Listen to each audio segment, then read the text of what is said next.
أعوذ بالله من الشيطان الرجيم بسم الله الرحمن الرحيم والصلاة والسلام على سيدنا محمد وعلى آله وأصحابه أجمعين والسلام عليكم ورحمة الله وبركاته. Frères et sœurs, assalamu alaikum wa rahmatullahi wa barakatuh. Heureux de vous retrouver afin de partager avec vous cette présente et nouvelle vidéo. Bonjour à toutes et à tous. Dans cette présente vidéo, je vais aborder la question du nouvel ouvrage de Pascal Boniface, intitulé Les intellectuels faussaires, le triomphe médiatique des experts en mensonges.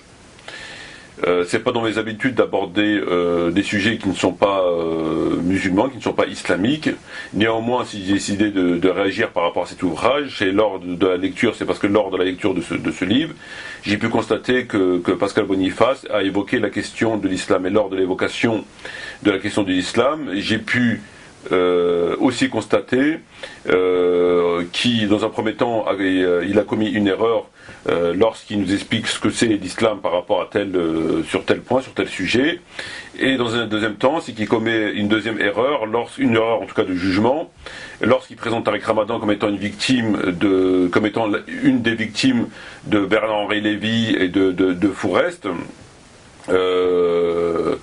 Puisqu'il les accuse parce que Boniface accuse Fourest et Bernard-Henri Lévy de mentir sur Tariq Ramadan, d'essayer de le censurer, etc., etc.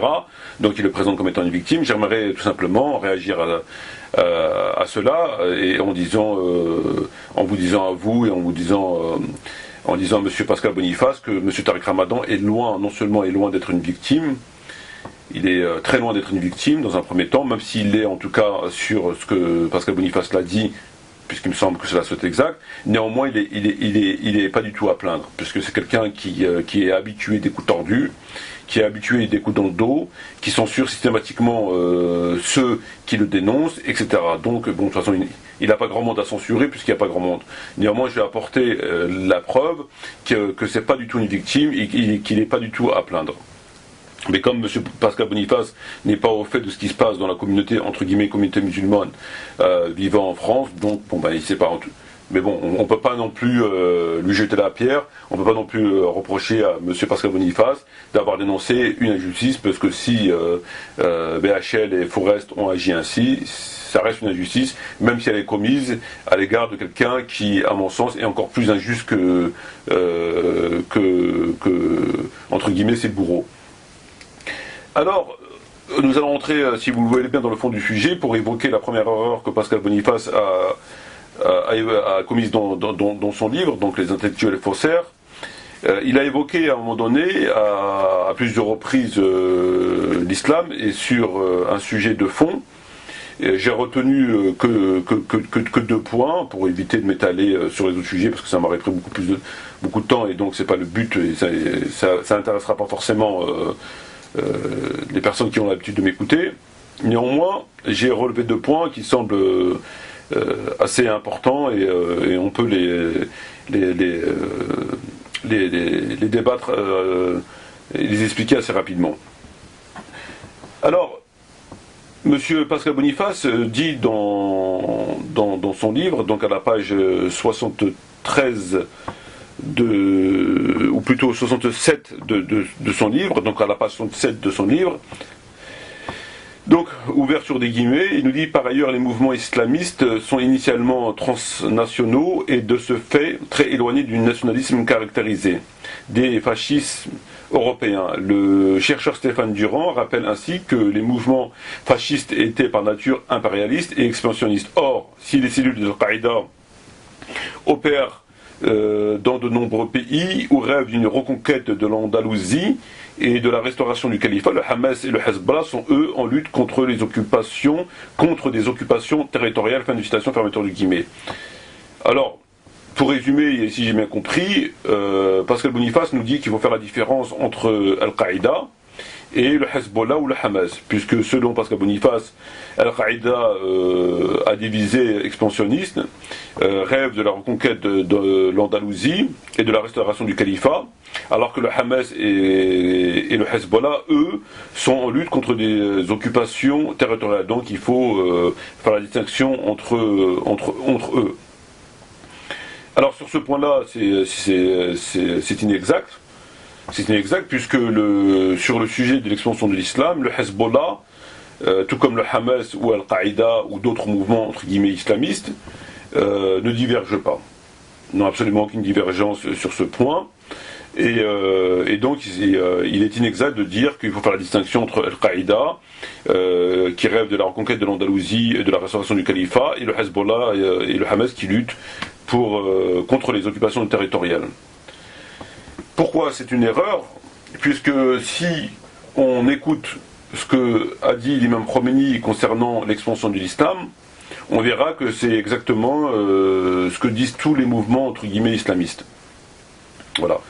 Donc j'aimerais vous lire un passage du livre de l'imam Khomeini intitulé Principes politiques, philosophiques, sociaux et religieux de Ayatollah Khomeini, édition Libre Allié. Et donc dans ce livre, nous avons un certain nombre de citations de l'imam Khomeini.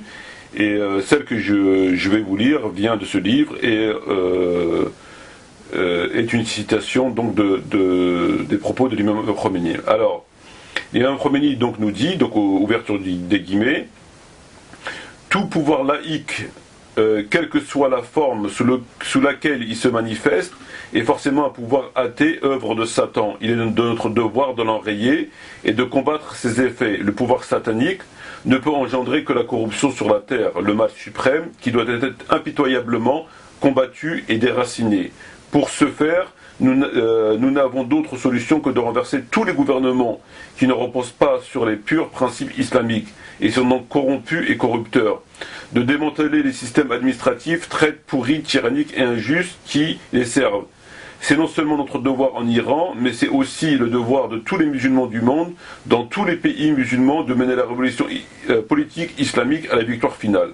Voilà. Fin de citation. Alors, selon ce que nous disait l'imam Khomeini, nous avons tous entendu et nous avons tous compris. C'est exactement ce que nous dit Al-Qaïda ou tous les mouvements islamistes. Donc l'expansion de l'islam, de renverser tout le gouvernement qui ne repose pas sur la loi de l'islam, puisqu'ils sont corrompus, corrupteurs, etc., etc. C'est des pouvoirs sataniques.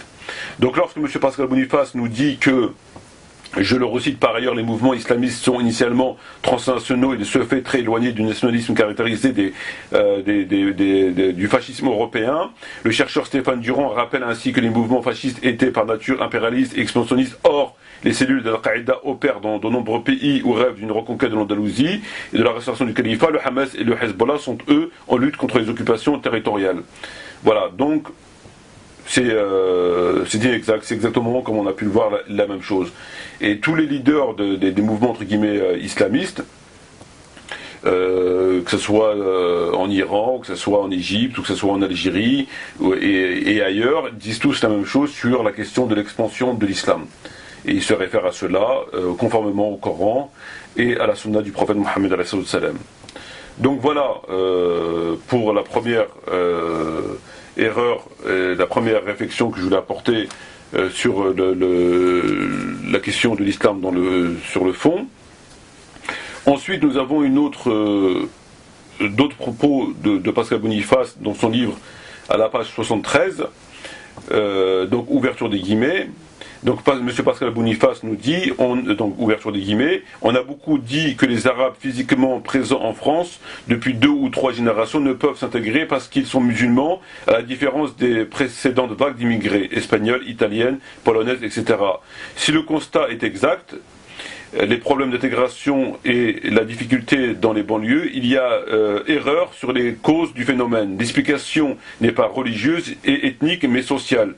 Les précédentes générations d'immigrés ont subi le choc du rejet et du racisme avant de s'intégrer au bout d'1 ou 2 générations grâce à l'école et au travail. La vague d'immigrés musulmans est arrivée en période d'explosion du chômage et la machine à intégrer était abîmée, d'où la tentation chez certains, etc., etc. Bon, alors, ce que nous dit, comme on vient de l'entendre, Pascal Boniface, nous dit que dire que les Arabes ont plus de mal physiquement en France et ils ont plus de mal à s'intégrer, etc., contrairement aux Espagnols et aux Italiens et aux Polonais, etc., est une erreur, puisque les Espagnols, les Polonais, etc., sont venus et à une époque où il y avait du travail, etc., etc., alors que les Arabes, les musulmans arabes sont venus lors de l'explosion du chômage et que la machine à intégrer était abîmée. Là, à mon sens, c'est complètement faux. C'est absolument complètement faux et en réalité, contrairement à ce que Pascal Boniface nous dit, quand il nous dit on a beaucoup dit que les Arabes physiquement présents en France depuis 2 ou 3 générations ne peuvent s'intégrer parce qu'ils sont musulmans, à la différence des précédents du vague d'immigrés, espagnols, etc., mais c'est exactement le contraire. C'est tout à fait le contraire. C'est exactement pour ça. En effet, si les Arabes, et je suis arabe, ont du mal à s'intégrer en France, c'est tout simplement que même si tous les Arabes ne sont pas musulmans ou tous les Arabes ne sont pas forcément de bons musulmans, il est bien évident que compte tenu du respect de la religion, puisque la grande majorité des Arabes ont un minimum de respect pour leur religion, cela les empêche de s'intégrer. Il y a un choix à faire qui est très clair. Lorsqu'on parle d'intégration, lorsqu'on dit que vous devez vous intégrer, cela veut dire quoi? Vous avez d'un côté l'islam, vous avez d'un côté le Coran et la Sunna. L'islam, c'est quoi? L'islam, c'est pas que la prière. Et effectivement, prier, si c'était que la prière, cela ne peut pas en aucun cas empêcher un arabe de s'intégrer. Il peut prier et puis après être complètement intégré, travailler, etc., etc. Mais l'islam, c'est pas que la prière, c'est pas que le ramadan, c'est pas que le pèlerinage à la Mecque. L'islam, c'est quoi? L'islam, c'est une morale. La morale de l'islam, le plus souvent, elle est en contradiction avec la morale, entre guillemets, française, occidentale. Sur maintes et maintes sujets, cela tout le monde le sait. L'islam, c'est quoi? L'islam, c'est des lois pénales, commerciales, etc. Et par conséquent, l'islam est une religion étatique. Lorsqu'on est musulman et qu'on n'est pas du tout pratiquant, c'est-à-dire lorsqu'on est arabe et pas du tout pratiquant, on peut être arabe et athée, etc. Ça cause moins de problèmes, puisque la personne a beaucoup plus de similitudes dans sa façon de vivre, d'exister, que le musulman. Mais lorsqu'on est arabe et musulman, et même, comme je l'ai dit, pas forcément un bon musulman, ou pas forcément un musulman très pratiquant, etc., il est bien évident que le discours de l'islam n'est pas celui du discours français, ça n'a absolument rien à voir. Donc forcément ça bloque. On n'a pas la même façon de vivre, on n'a pas les mêmes lois, on n'a pas la même morale, etc. Donc on ne peut pas s'intégrer. Ou alors si on veut s'intégrer, il faut qu'on délaisse complètement la religion, enfin complètement à 99%, et qu'on garde juste la prière et le ramadan. Je pense que le fait de faire un petit peu de bruit durant le ramadan n'est pas une cause je dirais, de nullité de l'intégration, ne met pas en question l'intégration. Mais c'est pas le cas. Donc forcément, comme la religion islamique est une religion étatique et comme elle a vécu une morale qui est opposée, tout oppose l'islam pour ainsi dire à l'Occident, en tout cas aux valeurs chrétiennes, judéo-chrétiennes, etc. Donc forcément, l'individu, l'arabe musulman, il a des choix à faire dans son quotidien, et lors des choix à faire dans son quotidien, ou bien il va faire abstraction de l'islam, il va choisir de faire ce qui n'est pas islamique, ou bien il va faire le contraire. Et donc il est tout le temps en confrontation dans sa tête, il est tout le temps en lutte par rapport à ceci ou par rapport à cela. Donc il y a toujours des difficultés intégrées. Ça n'a rien à voir avec le chômage. Et pour qu'un arabe soit un arabe bien intégré, il faut qu'il fasse abstraction, pour ainsi dire totale, de sa religion. C'est-à-dire que sa religion n'existe, il doit complètement l'effacer. C'est avant tout, je suis en France, je vis en France et je fais comme tous les citoyens qui vivent en France. Voilà, donc si demain je vais au boulot et que je ne peux pas prier, et à la limite je ne vais même pas chercher à prier, puisque je m'intègre. Donc en France on prie pas, il n'y a pas de chrétien qui va prier dans son travail. On n'a jamais vu des chrétiens qui, à un moment du truc, ils s'arrêtent, ils vont se mettre à genoux, ils vont prier le Christ. Je veux dire, voilà. Donc à partir de là, il est bien évident que ça lui causerait, il n'a même pas à soucier de ça.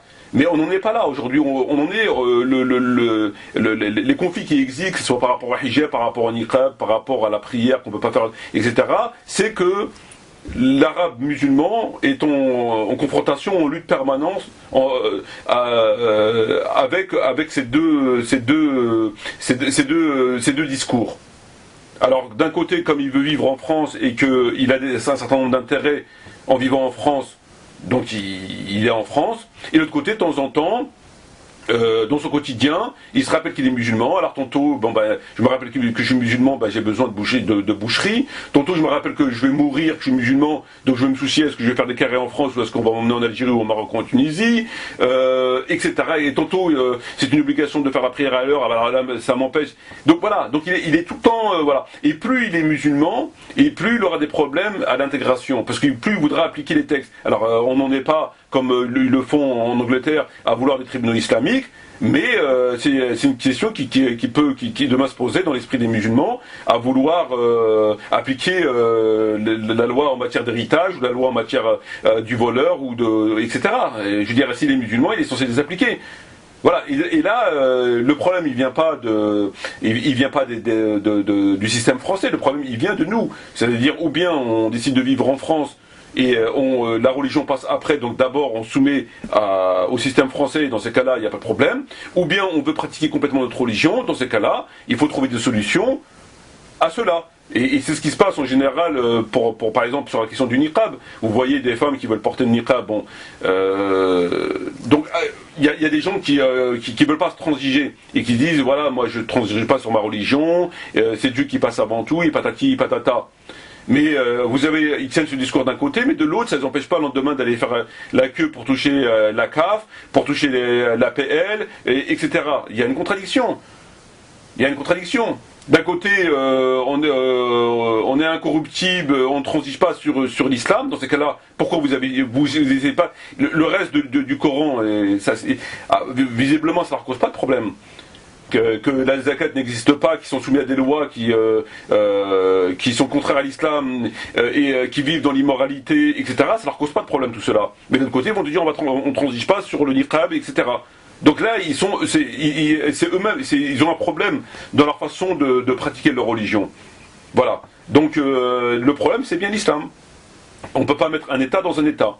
Voilà. Et plus les musulmans ils voudront être pratiquants, et plus ils auront du mal à s'intégrer, et plus ils rentreront en confrontation avec le système. Moins ils le seront s'ils ont un islam à la Tariq Ramadan, par exemple. Donc un islam où le hijab n'est pas obligatoire, où on n'a pas de problème avec l'homosexualité, où la zakat on peut la donner à qui on veut, etc., etc., etc. Donc il bidule les boutons, il passe sous la table, il bidule les boutons, et à partir de là, il adapte sa religion, à la société dans laquelle il vit, donc il appelle ça de l'intégration. Mais ce qu'il dit pas, c'est que ce bidulage, c'est une arnaque. C'est-à-dire que lui, il va vous expliquer que entre le choix de la science et du hijab, c'est la science, entre le hijab il n'est pas obligatoire, etc., etc. Donc il va essayer d'expliquer théologiquement, mais en réalité, ce qu'il vous dit là, c'est ni plus ni moins que c'est de la mécréance. Puisque il essaie d'expliquer théologiquement comme quoi ça se fait, mais en réalité ça se fait pas.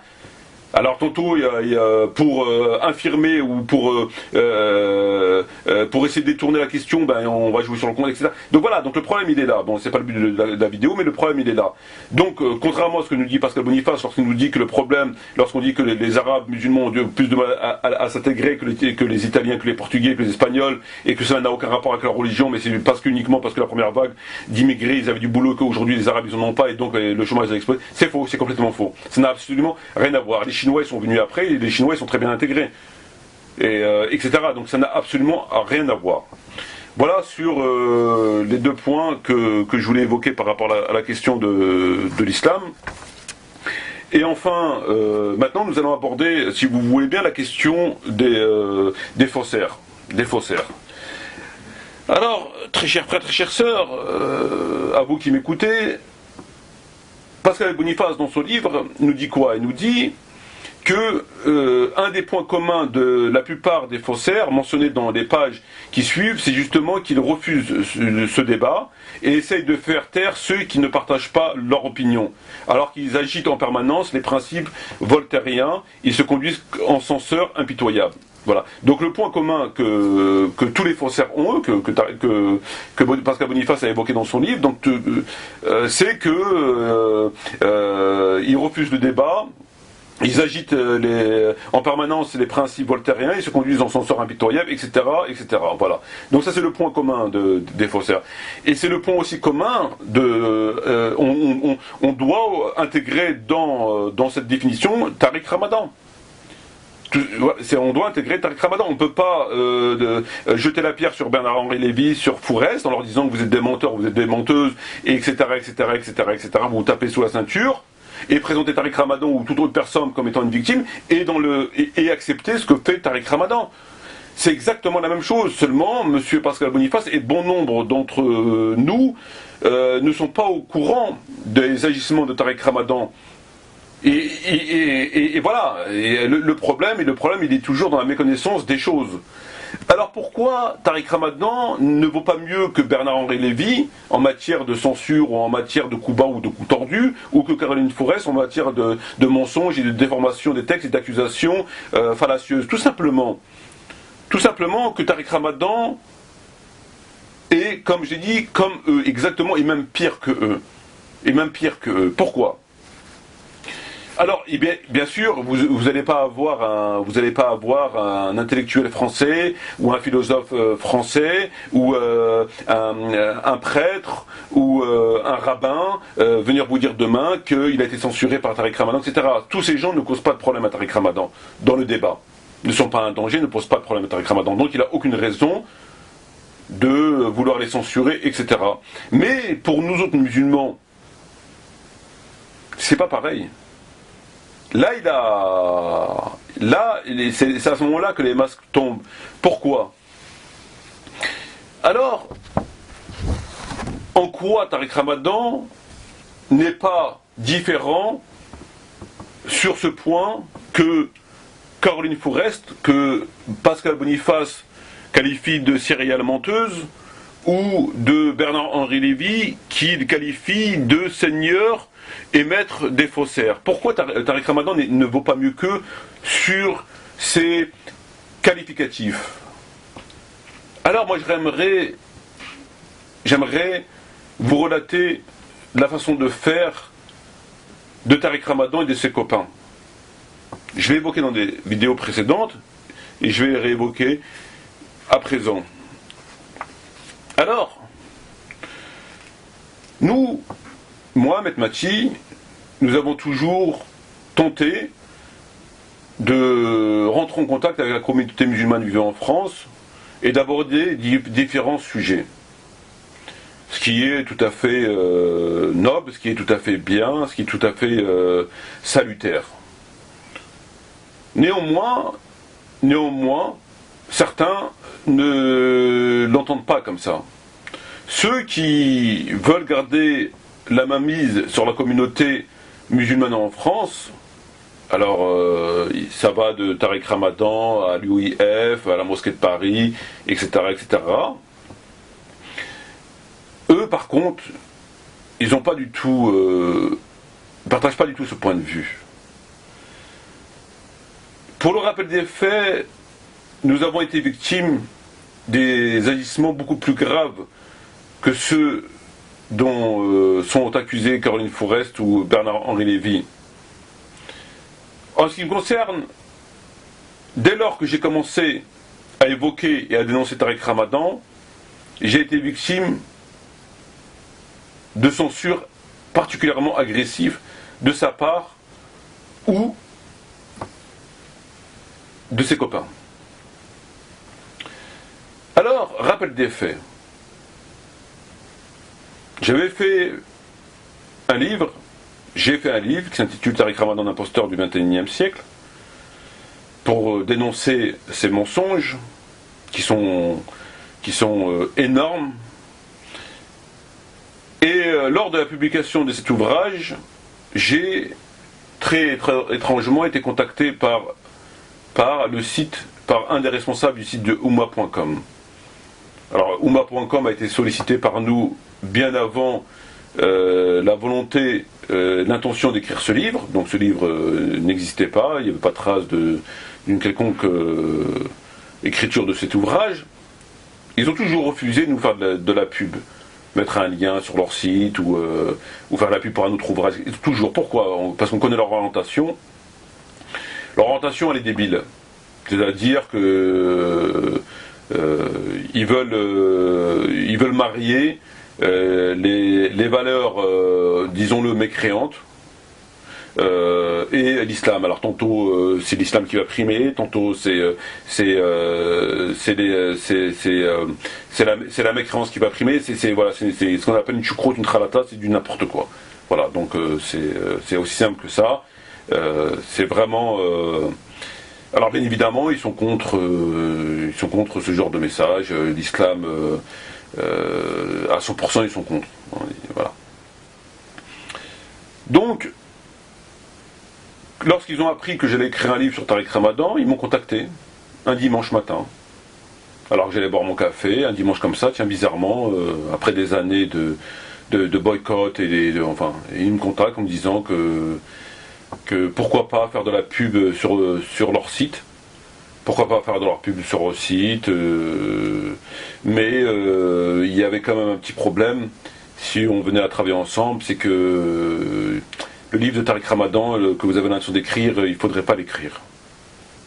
Voilà, et si vous n'écrivez pas ce livre-là, on accepte de vous faire de la publicité. Ça a commencé comme ça, donc j'ai refusé, etc. Alors on a essayé après de démarcher les librairies dites islamiques, ceux que vous trouvez à rue Jean-Pierre Timbaud, à Belleville, etc. Ces dernières nous ont boycottés aussi, et j'ai eu une conversation privée avec un des vendeurs d'une de ces librairies. Je m'en souviens qu'il m'avait pris à part et qui m'avait expliqué que ça venait de l'UEF. L'UEF, qui est la marionnette du gouvernement français, enfin. Je sais pas comment je sais même plus comment on peut les qualifier, tellement ils sont inqualifiables. Donc ça commence comme ça doucement. Alors on a décidé par nos propres moyens, comme on nous boycottait, donc on a décidé par nos propres moyens de nous faire notre pub. On n'avait pas le choix pour pouvoir rentrer en contact avec la communauté musulmane. Alors dans un premier temps, on avait fait de la pub sur Google. Donc un lien sur Google, etc. Et voilà. C'était un lien qui renvoyait à de la publicité par rapport aux ouvrages sur Tariq Ramadan et des vidéos. Voilà. Alors Google nous a fait cette publicité sans aucun problème, et puis quelques jours après, cette publicité a été interrompue. Bon, on est étonné, on ne comprend pas, interrompu, qu'est-ce qui se passe, ça n'a pas été payé. Donc on rentre en contact avec Google pour savoir ce qui se passe.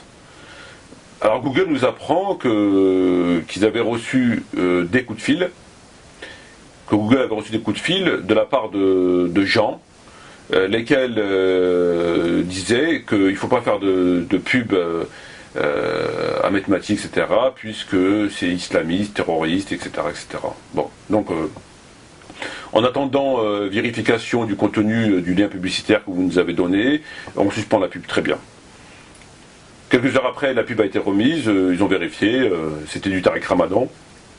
Il n'y avait pas ni de terrorisme, ni rien du tout, parce que il est bien évident que si il y avait de l'apologie à de la violence ou à plus forte raison à du terrorisme, c'est pas Google qui aurait réagi, mais c'est la police. Donc il n'y avait aucun rapport, la publicité a été réactivée. Alors, des gens qui appellent. Des gens, ils ont vu le lien, c'est bizarre, des gens qui appellent comme ça, et puis en plus rapidement, le lien venait d'être, la publicité venait d'être activée il y a quelques jours, et des gens qui appellent, bon, c'est pas grave, on n'est pas parano, on va pas... Ensuite, nous avons fait de la pub sur des radios, et notamment sur Radio Méditerranée. Donc j'avais fait de la pub, encore une fois, sur la question des mensonges de Tariq Ramadan, et c'était toujours le lien qui renvoyait aux vidéos, etc. Quelques jours après, je suis en contact avec la personne qui m'avait accueilli, et avec qui j'avais fait le contrat, et il me dit qu'il n'a pas suspendu la pub, parce que c'est quelqu'un qui est quand même engagé, et il n'avait pas suspendu la pub. Et il me dit qu'il a reçu des coups de fil de gens. Alors, ils disent quoi les gens? Ils disent que ce qu'ils ont dit à Google. C'est scandaleux, et patati, patata, etc. De gens. Bon. Il me dit, moi, écoute, moi, je m'en fous. Hein. Moi, je fais, voilà. Bon, très bien. Mais bon, des gens qui appellent, des gens, ok, bon. Il y a des gens qui semblent s'offusquer, qui semblent... c'est étrange, c'est quand même étrange. En plus, rapidement, c'est pas très normal, c'est pas très courant. Il y a une espèce d'odeur hypocrite qui... Ça sent un petit peu la manœuvre, c'est pas normal. Ensuite, nous avons contacté Maghreb de Paris, entre autres, et un autre magazine qui s'appelait Génération, donc Maghreb de Paris Génération. Je m'en souviens, Maghreb de Paris, c'était quelqu'un qui est devenu ensuite un ami à moi, qui s'appelait Brahimi. Et Génération et Maghreb de Paris, ça n'a rien à voir. C'est deux magazines différents, deux patrons différents, deux lieux différents, donc ça n'a rien à voir. On a commencé par Maghreb de Paris, après, non, excusez-moi, par Génération, après Maghreb de Paris. On a fait de la pub dans leur magazine. Et Brahimi, responsable de Maghreb de Paris, il venait souvent à mon bureau, il me dit, il a reçu des coups de fil de gens. Ah, des gens. Et ils disent quoi les gens? Ben ils disent, c'est scandaleux, patati, patata. Ah, encore des gens. Génération, pareil. Génération, je l'ai appris, par contre, bien des années après, parce que j'ai recroisé le patron par hasard, et on a discuté, etc. Il a reçu des coups de fil de gens. Aussi, on l'a dit, des gens, il a reçu des coups de fil de gens. Ils disent quoi les gens? Ils disent la même chose. Ah. Bon. Nous avons contacté le quotidien Le Monde et nous avons fait de la pub dans leur... On avait pris un petit encart, on avait fait de la pub. Donc la pub a été passée dans un premier temps, et lorsque j'ai rappelé Le Monde, j'ai appelé personnellement Le Monde, c'était une dame que j'ai eue au téléphone, pour refaire de la pub, elle m'a dit non, c'est pas possible. Alors j'ai dit mais pourquoi c'est pas possible? Elle m'a dit on a reçu des coups de fil de gens. Et ils disent quoi les gens? Ben, ils disent c'est scandaleux, comment patati patata. Bon. Décidément. Décidément. Alors, à l'analyse de tout ça, raisonnablement, qu'est-ce qu'on peut penser? On se rend compte qu'à chaque fois qu'on fait de la pub, dans de la pub qui est assez... qui porte, c'est pas de la pub... il y a des gens qui téléphonent, et rapidement, hein, pas au bout d'un an, pas au bout de 2 ans, c'est immédiat, hein, comme s'il y avait quelqu'un avec une paire de jumelles et qui surveillait. C'est 2 jours après, tac tac, c'est un petit peu plus rapide que la CIA, le FBI et le Mossad réunis. Et ils sont pas contents qu'on fasse de la pub, et ils sont pas contents, ça leur plaît pas. Et cette pub, comme par hasard, a touché Tariq Ramadan. Alors moi, je suis pas, en tout cas je suis pas encore l'idiot du village, je marche pas avec un coq sur ma tête, mais ou avec un pigeon sur mon épaule, mais lorsqu'on met bout à bout cela, on se rend compte d'une chose qui est très simple, c'est que les gens qui téléphonent ne peuvent être que Tariq Ramadan ou ses amis, puisque dans un premier temps c'est fait rapidement, dans un deuxième temps c'est toujours quand ça touche sa publicité contre lui, quand ça le dénonce. Je vois mal des gens qui ne sont pas en rapport avec Tariq Ramadan, qui n'ont pas reçu des directives et venir appeler une radio 2 jours après pour leur dire ça, et à chaque fois c'est systématique. Google, les radios, magazines, les journaux, c'est systématique. Donc il y a quelqu'un qui suit. C'est parfaitement impossible. Mais au fur et à mesure que les choses avancent, et la vérité a fini toujours par se voir, hein, j'ai visionné une vidéo par hasard sur Dailymotion. Il s'agissait de la commission sur la burqa. Lorsqu'ils ont dit, ils voulaient savoir s'ils allaient légiférer sur la burqa ou pas, donc ils avaient réuni une commission. Ils avaient invité entre autres Tariq Ramadan lors de la commission pour le consulter par rapport à la burqa.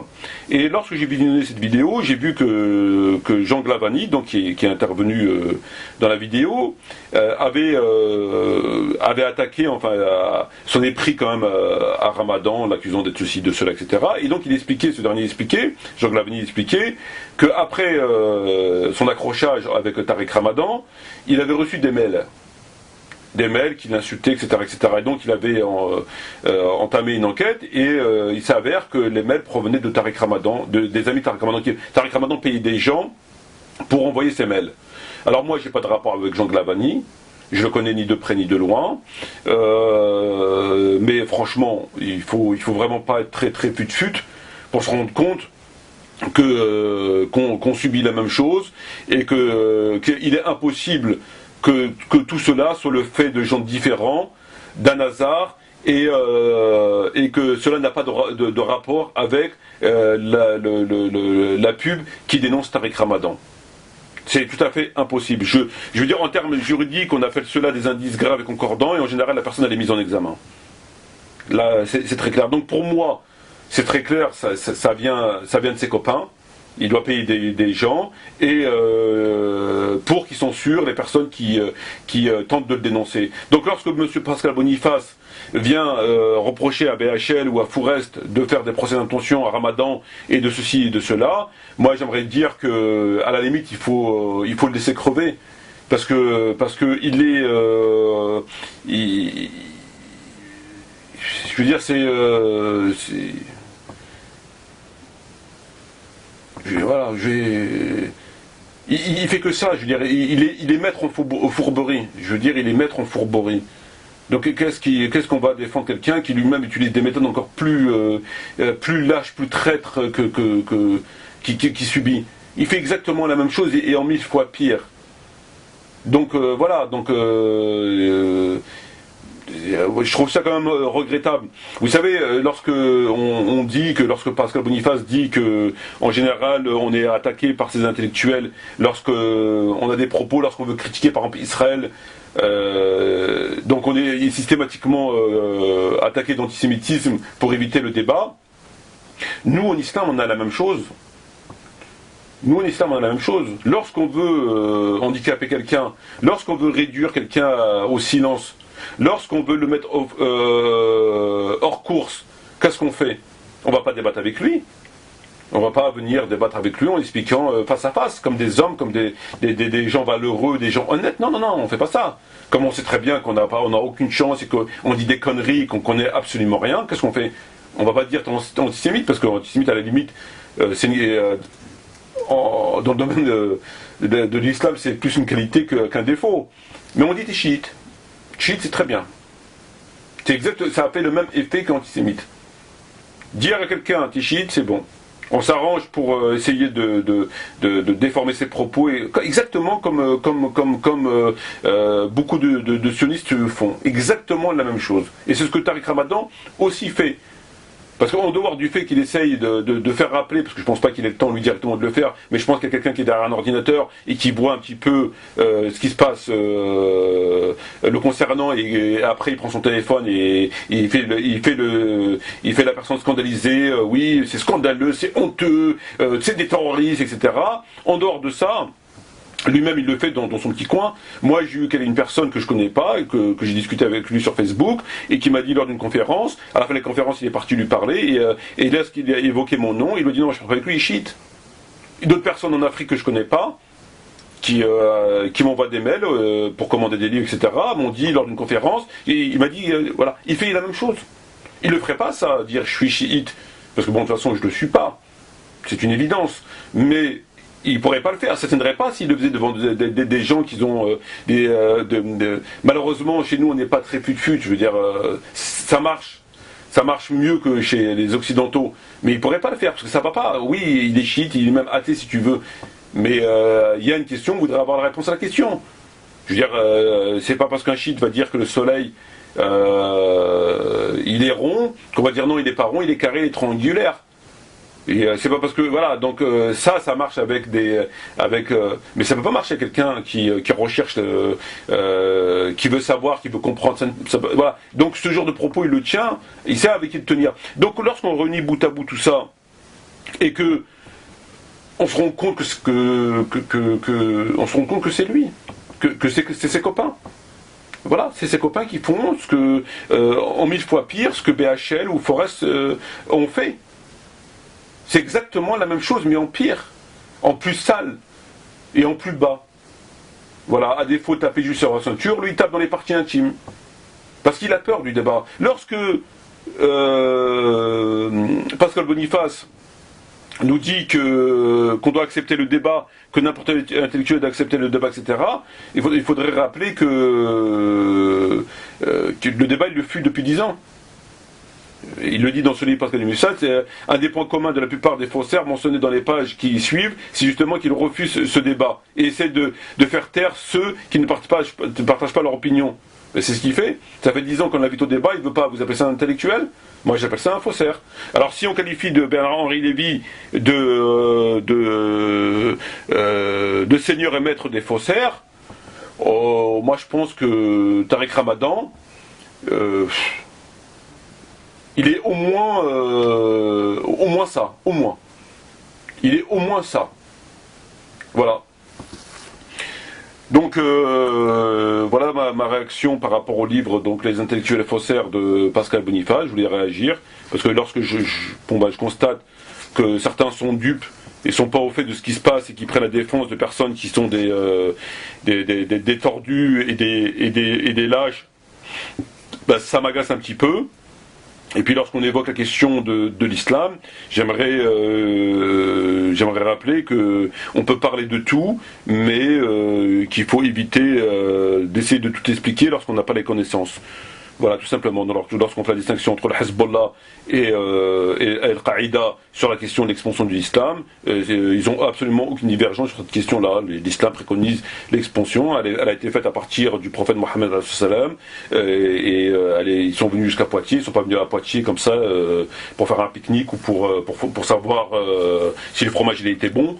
Ils sont venus. C'est tout le monde. Je veux dire, on apprend ça dans les manuels scolaires, on apprend ça dans le Coran, on apprend ça dans les hadiths, on apprend ça partout. Donc bon. Voilà. Donc, sur ce, frères et sœurs, je vous remercie à vous de m'avoir écouté. J'espère que je me suis bien fait comprendre. Je vous dis shukran jazilan wa salam alaikum wa rahmatullahi wa barakatuh et j'espère à très bientôt pour une prochaine vidéo. Merci à vous.